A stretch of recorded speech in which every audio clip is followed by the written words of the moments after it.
Hey there, you're about to watch a quick clip from Marketing O'Clock, your friendly neighborhood digital marketing news podcast with new episodes every Friday. Don't forget to like and subscribe to us here on YouTube or look for Marketing O'Clock wherever you listen to your podcasts.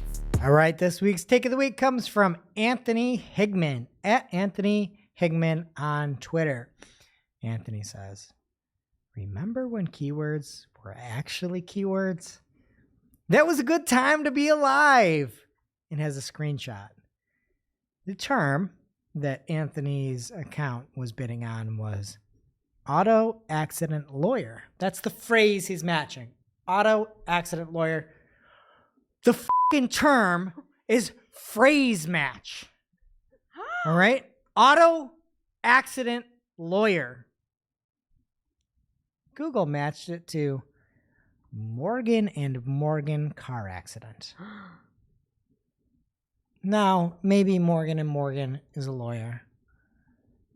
Maybe not. And that's got to be such an expensive keyword. That's somebody's brand. That is so...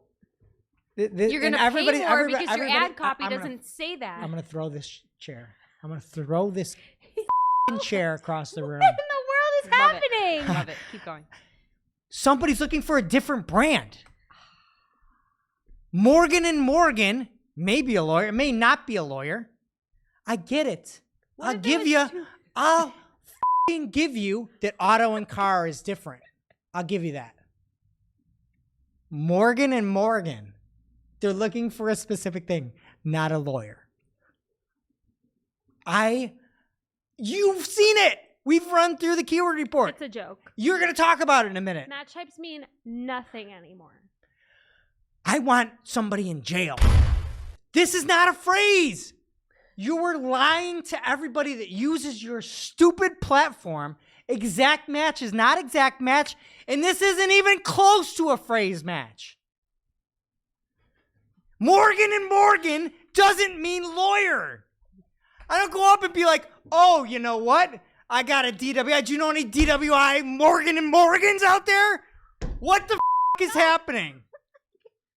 But thank you, Anthony. I feel you, and this is absolute garbage. Thanks again for watching Marketing O'Clock. We'd love you forever. If you'd like this video, subscribe to our channel and share it with a friend. And don't forget, you can also catch our Famous Friday news show on your favorite podcast player every week.